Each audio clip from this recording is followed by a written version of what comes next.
블레셋 사람이 방패든 사람을 앞세우고 다윗에게로 점점 가까이 나아가니라. 그 블레셋 사람이 둘러보다가 다윗을 보고 업신여기니 이는 그가 젊고 붉고 용모가 아름다움이라. 네가 나를 개로 여기고 막대기를 가지고 내게 나왔느냐 하고 그의 신들의 이름으로 다윗을 저주하고 그 블레셋 사람이 또 다윗에게 이르되 내게로 오라. 내가 내 살을 공중의 새들과 들짐승들에게 주리라. 하는지라.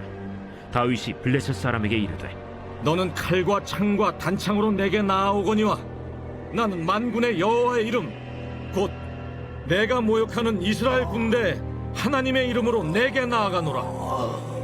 오늘 여호와께서 너를 내 손에 넘기시리니 내가 너를 쳐서 내 목을 베고 블레셋 군대의 시체를 오늘 공중의 새와 땅의 들짐승에게 주어 온 땅으로 이스라엘에 하나님이 계신 줄 알게 하겠고 또 여호와의 구원하심이 칼과 창에 있지 아니함을 이 무리에게 알게 하리라. 전쟁은 여호와께 속한 것인즉 그가 너희를 우리 손에 넘기시리라. 블레셋 사람이 일어나 다윗에게로 마주 가까이 올 때 다윗이 블레셋 사람을 향하여 빨리 달리며 손을 주머니에 넣어 돌을 가지고 물매로 던져 블레셋 사람의 이마를 치매 돌이 그의 이마에 박히니 땅에 엎드러지니라. 다윗이 이같이 물매와 돌로 블레셋 사람을 이기고 그를 쳐 죽였으나 자기 손에는 칼이 없었더라. 다윗이 달려가서 블레셋 사람을 밟고 그의 칼을 그 칼집에서 빼내어 그 칼로 그를 죽이고 그의 머리를 베니 블레셋 사람들이 자기 용사의 죽음을 보고 도망하는지라. 이스라엘과 유다 사람들이 일어나서 소리 지르며 블레셋 사람들을 쫓아 가이와 에그론 성문까지 이르렀고 블레셋 사람들의 부상자들은 사라임 가는 길에서부터 가드와 에그론까지 엎드러졌더라. 이스라엘 자손이 블레셋 사람들을 쫓다가 돌아와서 그들의 진영을 노략하였고 다윗은 그 블레셋 사람의 머리를 예루살렘으로 가져가고 갑주는 자기 장막에 두니라. 안녕하세요. 오늘도 따뜻한 말씀밥을 통해 영혼의 양식을 공급받으시길 소망합니다. 이스라엘을 대표하는 사울 왕도 그 어떤 군인도 블레셋의 골리앗과의 대결에 나서지 않았습니다. 무려 40일간 아침 저녁으로 나와 계속해서 이스라엘과 하나님을 모욕했지만 아무도 나서지 않았다는 점은 앞으로도 그 어떤 것을 기대하기 힘들다는 의미이기도 하고 또한 하나님께서 40일 동안이나 밤낮으로 모욕을 당해도 그들에겐 자신들이 죽고 사는 문제가 더 중요하다라는 생각을 해봅니다. 이러한 상황에서 군인도 아니고 아버지의 심부름으로 전쟁에 참여한 형들에게 음식을 전하기 위해 온 다윗이 이스라엘을 대표하는 장수로 골리앗과 싸우기 위해 나아가는 모습은 매우 부자연스러워 보입니다. 최고의 장수가 나아가서 승리할 수 있을지도 의문인데 심지어 용모가 아름다운 전쟁과는 전혀 어울리지 않는 일반 소년이 대결에 나서고 있기 때문입니다. 이 전쟁은 우리가 일반적으로 생각하는 그러한 개념의 전쟁이 아니라는 것을 이 부자연스러운 상황 이외에도 다윗이 골리앗에게 하는 말을 통해서도 분명하게 드러나고 있습니다. 47절을 보면 골리앗과 싸우기 위해 나아간 다윗은 여호와의 구원하심이 칼과 창에 있지 아니함을 이 무리에게 알게 하리라 라고 외치고 있습니다.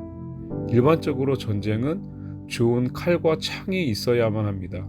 무기가 없으면 절대로 전쟁에서 승리할 수가 없겠죠. 그런데 다윗은 그것이 없어도 된다고 외치고 있습니다.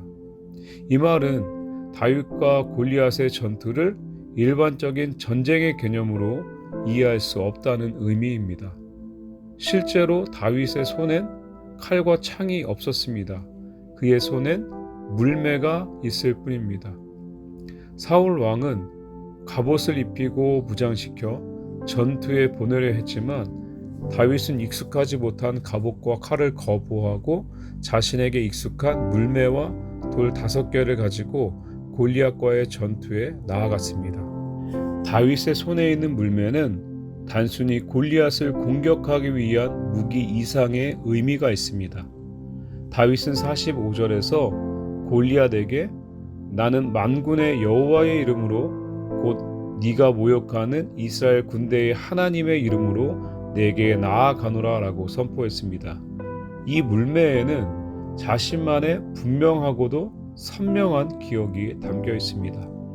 다윗은 사울왕 앞에 자신이 목동으로 사자와 곰과 같은 맹수에게서 양을 지켜낸 경험을 고백했습니다.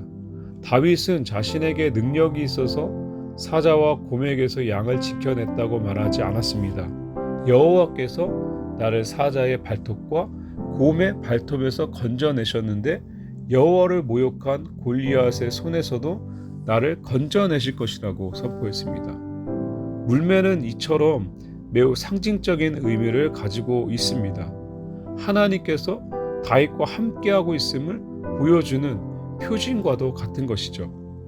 다윗을 보면 우리가 일상에서 경험한 하나님의 역사들이 얼마나 큰 힘으로 작용할 수 있는지를 보여줍니다. 믿음의 경험들은 하나님의 관계에 있어서 큰 유익함을 주고 하나님을 더욱더 의지하게 만드는 힘으로 작용할 때가 많습니다. 사실 우리의 삶 속에서 하나님의 역사는 늘 이루어지고 있습니다. 다만 그것에 우리가 얼마나 관심이 있는지가 차이가 있을 뿐이죠.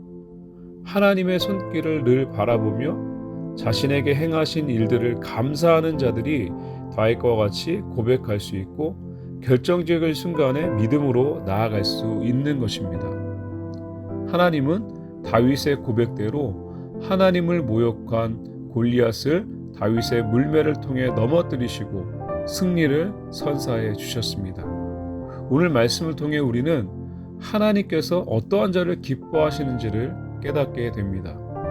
매일매일 삶 속에서 나에게 행하신 일들을 기억하며 그분을 인정하는 자, 하나님의 이름이 늘 존중받기를 원하는 자, 나를 통해서도 하나님의 역사가 이루어질 수 있다고 고백하는 자, 그러한 사람을 기뻐하시죠. 절대 주권자이신 하나님을 인정하시고 그분이 늘 존중받으시길 소망하며 내 삶을 통해 하나님의 뜻이 이루어지길 소망하는 우리 모두가 되길 간절히 소망합니다.